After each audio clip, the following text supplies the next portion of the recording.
tous et bienvenue sur The Fight Club. Aujourd'hui, je suis accompagné de Jackie, Jeanne. Jackie, comment vas-tu? Ouais, ça va et toi, Majid, tu vas bien? Je vais très bien, je te remercie. Jackie, est-ce que tu pourrais te présenter? Oui, attends, excuse-moi. Désolé. Enfin, j'étais en train de brancher mon chargeur comme j'ai de batterie. Enfin, je me présente, Jackie Jeanne, pensionnaire du Focus Gym Boxing à Aulnay.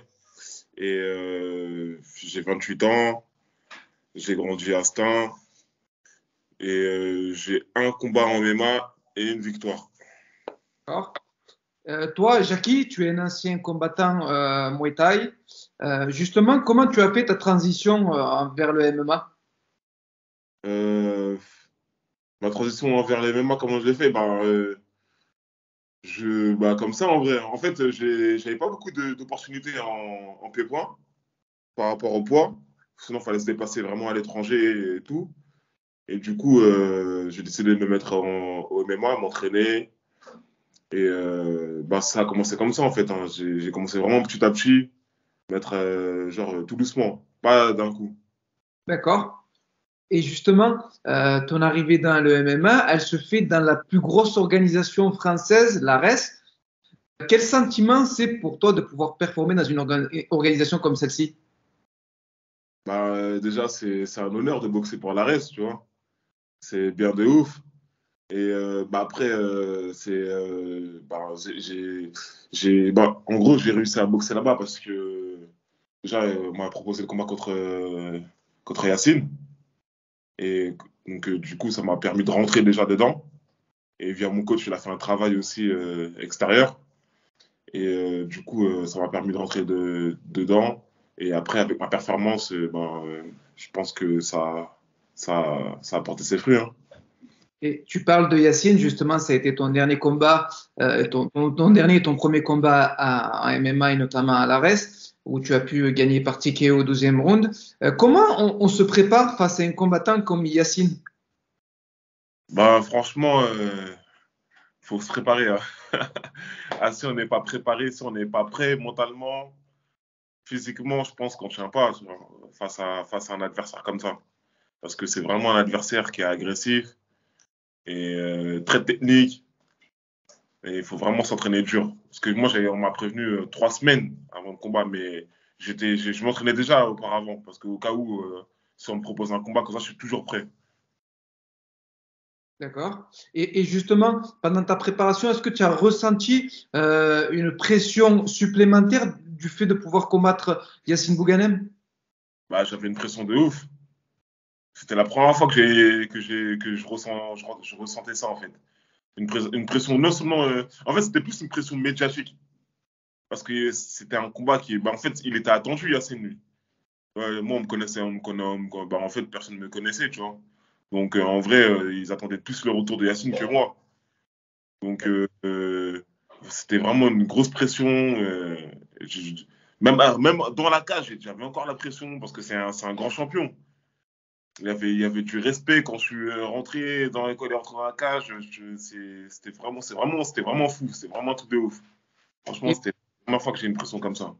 et pour parler du combat en lui-même, justement, tu parles de pression. On t'a senti un petit peu crispé dans ce premier round, où on avait l'impression que tu prenais un petit peu la température. Et on t'a senti relativement relâché dans le deuxième round, où tu as pu faire la différence et remporter ce combat par TKO. Est-ce que tu pourrais nous parler un petit peu de ce résultat que tu as obtenu? Je pense que le premier round, les premières minutes du premier round, c'est vrai que c'était très chaud pour moi. Mais ouais, je pense que c'était la pression, hein. Franchement, en prenant du recul comme ça, ouais, c'était la pression, je pense, hein. Il y avait beaucoup de pression. En fait, quand on boxe un champion comme ça, des fois, on se dit, on va se retenir et tout. On oublie carrément que c'est un combat. C'est vraiment par pur respect, tu vois. Mais après, à un moment donné, il faut se réveiller. Donc, je ne pouvais pas me manger, me prendre des coups de coude comme ça éternellement. Donc, j'ai vu, à un moment donné, sur le premier round, j'ai vu une ouverture et j'ai profité pour rentrer dedans direct. Et ça m'a permis de faire le retournement, quoi. Et quand on obtient une victoire aussi belle face à un champion comme Yacine, est-ce que toi, juste derrière, tu as senti un engouement particulier que ce soit sur les réseaux ou dans la vie, dans la vraie vie? Bah, déjà, sur les réseaux, ça a vraiment, ça m'a propulsé un peu. J'ai pas, ça n'a pas explosé, mais j'ai eu beaucoup d'ajouts, beaucoup de félicitations. Beaucoup de personnes sont venues vers moi pour faire des interviews, plein de choses. Donc, c'était vraiment, cette victoire, elle a vraiment été bénéfique pour moi, en fait. Et est-ce que de par le fait que tu aies eu au niveau de ton premier combat MMA, le fait de pouvoir affronter un grand champion comme Yacine, est-ce qu'aujourd'hui tu te dis que dans tes prochaines séances, tu seras attendu au tournant? Forcément, ouais, je serai attendu. Je serai attendu. En fait, en gros, je devrais confirmer bah, cette victoire, en fait, par une autre victoire. Et face à un adversaire plus complet qu'Yacine. Quand je dis plus complet, c'est je parle en termes MMA, hein, parce que Yacine, il est beaucoup boxe taille. Mais le jour où je vais rencontrer quelqu'un qui est pur MMA, ça serait vraiment différent. Parce qu'il y a des amener au sol, il y a plein de paramètres, en fait. Et c'est là que je serai attendu. Et justement, toi, tu viens du pied-point. Est-ce qu'aujourd'hui, on peut dire qu'au niveau de la lutte, c'est là où tu as la plus grande marge de progression? Euh, ouais, j'ai encore beaucoup de progrès, d'apprentissage encore là. Je suis en plein apprentissage de lutte. Et ben, ouais, j'ai une marge de progression encore. C'est pas, ça va venir, hein. Je pense que ouais, j'ai une grande marge encore. Je peux beaucoup m'améliorer. Et ton prochain combat, ce sera le 20 mai face à Hugo Guillon, qui lui a deux combats en MMA et notamment un dernier au Cage Warrior qui a été scoré par nos contests. Justement, toi, comment tu t'es préparé face à ce combattant-là?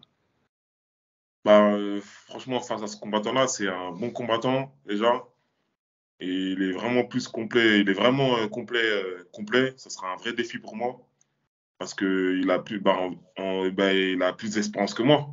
Il a déjà deux combats en MMA. Il a boxé au Cage Warrior, c'est une grosse organisation aussi. Donc, du coup, je pense que ce combat-là, à mon avis, il faudra vraiment que je fasse attention, quoi. C'est pas un combattant à prendre à la légère. Et de toute façon, tous mes combattants, tous les boxeurs que je boxe, de toute façon, je sais qu'ils sont forts. Donc, je suis jamais tombé contre un adversaire faible ou en dessous de moi. Je sais très bien que tous les combattants que je boxe, ils sont tous forts. Et je sais que Hugo, c'est quelqu'un qui est déterminé, ça se voit. Et je pense que ça va faire le 20 mai, un bon combat. En tout cas, je sais que ce sera un bon fight entre nous. Je suis d'accord avec toi. Je pense que ça serait une bonne guerre face à deux combattants assez intéressants, notamment au niveau de votre striking. Je pense qu'il y a un bon match-up et je pense que le vainqueur pourra se projeter vers d'autres grands combattants dans l'organisation. Toi, Ouais. justement, par rapport à RS, dans cette organisation, quel serait ton objectif?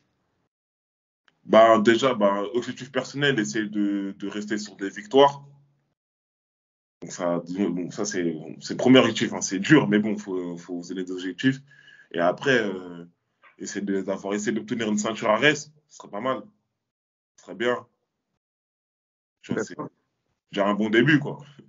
Je pense personnellement que tu en as largement les capacités. Je pense que ce que tu proposes dans l'octogone, c'est assez intéressant. Tu es quelqu'un de très agressif et ça parle pour toi-même, notamment au niveau de ton premier combat. Toi, Jackie, tu as préparé plusieurs combats, que ce soit en MMA ou en kickboxing. Est-ce que justement, tu as une anecdote à nous partager pour tous les abonnés ou les personnes qui vont regarder la vidéo? Une anecdote qui t'a marqué, quelque chose qui s'est passé peut-être dans ta préparation à un combat? Dans ma préparation ou pour un combat, ouah, franchement, j'ai pas d'âge. Franchement, j'en ai même pas. Bah, tu sais quoi? Bah, si. Bah, on va dire, bah, le jour où j'ai boxé Yacine, bah, quand je l'ai gagné, j'étais tellement heureux. Je pense que tout le monde l'a vu. Quand je suis monté sur le grillage, j'ai sauté et en fait, j'allais me déchirer sur le ring. J'ai mal atterri. Et je me suis fait grave mal au genou. Je me suis dit, ça, plus jamais de la vie, je vais sauter.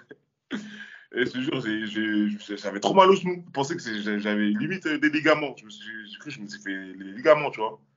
Donc, du coup, ça m'a fait peur, tu vois. Mais je suis parti voir le kiné et tout. Et il m'a dit, non, c'est bon, il n'y a rien et tout. Déjà, ouais, pour une victoire, se faire les ligaments, c'est un peu naze, tu vois. Une anecdote aussi intéressante que rigolote. Toi, Jackie, au quotidien, que ce soit au niveau de ta préparation physique ou mentale, est-ce que tu es accompagné par des professionnels? Ouais, je suis accompagné par des professionnels. Bah, préparateur physique, en prépa physique, bah, en ce moment, c'est Freddy Kemayo qui me prépare. Après, tout ce qui est préparateur mental et tout, et ben, il y a mon coach, il a les diplômes. Donc, du coup, ouais, je suis bien entouré. Franchement, je suis vraiment bien entouré. Et toi, Jackie, je pense que tu as dû voir dans l'actualité du MMA français, l'UFC va arriver à Paris en 2022. Est-ce que ça pourrait être un objectif pour toi dans les années à venir? Bah ouais, pourquoi pas. En plus, s'ils viennent à Paris, s'ils viennent sur Paris, à mon avis, il y aura beaucoup de beaucoup de combattants qui seront sollicités pour boxer à l'UFC, quoi. Parce que s'ils viennent sur Paris, c'est sûr que sur la carte, il y aura des Français. Donc, ça peut être un bon tremplin, ça aussi, hein. Je Ça suis, peut être je une suis bonne d'accord avec opportunité, toi. Je suis d'accord avec toi et puis je pense que ça va donner l'opportunité à plusieurs combattants hein. Ouais, en plus, attends, français. Ouais. ouais. On arrive un petit peu en fin d'interview. Jackie, chez The Fight Club, il y a une petite rubrique qui s'appelle The Perfect Fighter. Je vais te donner 5 domaines du MMA et tu me diras pour toi qui est le meilleur dans ce domaine.